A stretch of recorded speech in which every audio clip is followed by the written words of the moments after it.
हर बेटा बचपन में अपने पिता को हीरो मानता है, लेकिन जैसे जैसे वो बड़ा होता है उसे वही हीरो गलत लगने लगता है और एक दिन बहस इतनी बढ़ जाती है कि रिश्ते टूटने लगते हैं। नमस्कार दोस्तों, आप सभी का एक बार फिर से स्वागत हो चुका है आपके अपने यूट्यूब चैनल मीनाक्षी व्लॉग में। आशा करते हैं आप सभी अच्छे होंगे, स्वस्थ होंगे और मस्त होंगे। तो एक न्यू व्लॉग के साथ फिर से मैं हाजिर हूँ।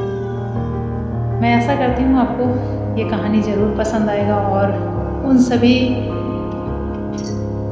जिनके बच्चे अभी छोटे हैं और बड़े हो रहे हैं उनके लिए ये कहानी खास करके बहुत ही मायने रखता है। तो ज़रूर सुने, बिना स्किप किए हुए सुने।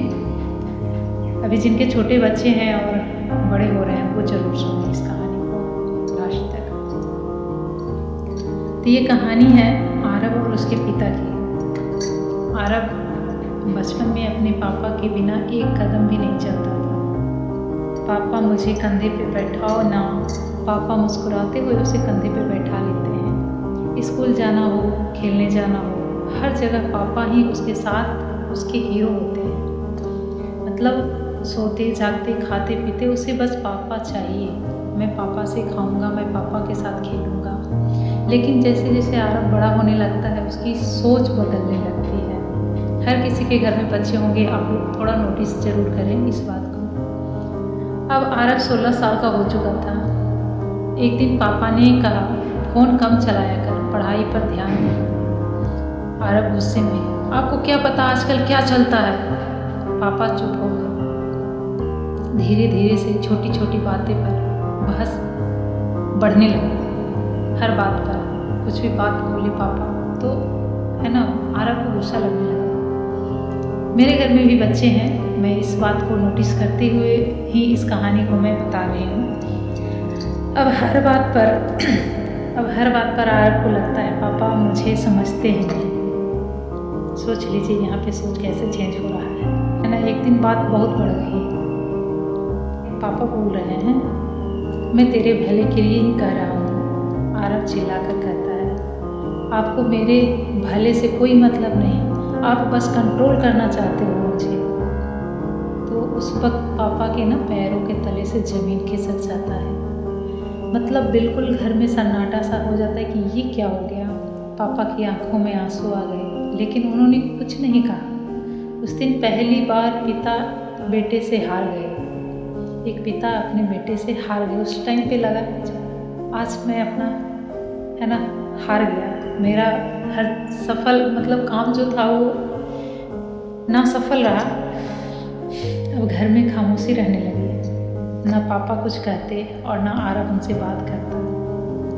माँ दोनों को समझाने की कोशिश करती, लेकिन ईगो जो कि दोनों तरफ से था।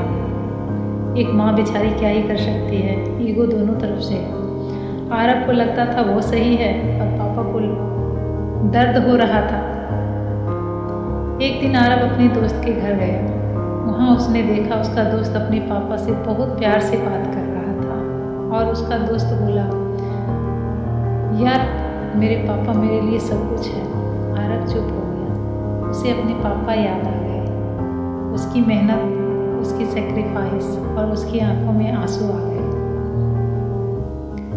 रात को आरब घर आया। पापा अकेले बैठे थे। आरब धीरे से बोला, पापा। पापा ने देखा। आरब रोते हुए, सॉरी पापा, मैं गलत था। पापा उसे गले लगा लिए। बेटा जब बड़ा हो जाता है तो उसे लगता है वो सब जानता है, लेकिन असली सच्चाई उसे तब समझ आती है जब वो खुद जिम्मेदार बनता है।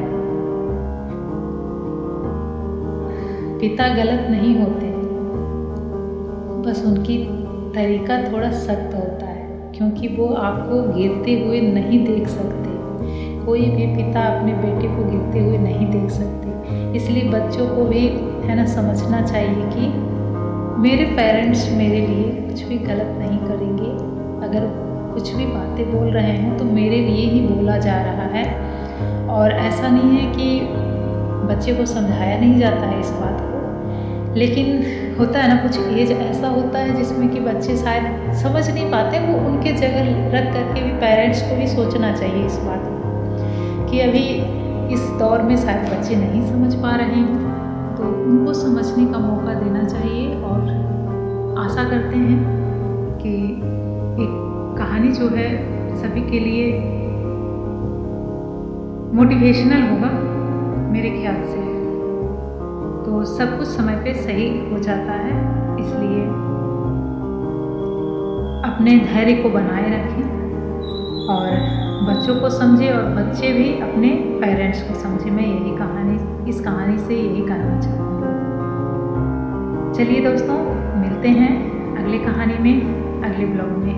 तब तक के लिए हर हर महादेव, जय माता।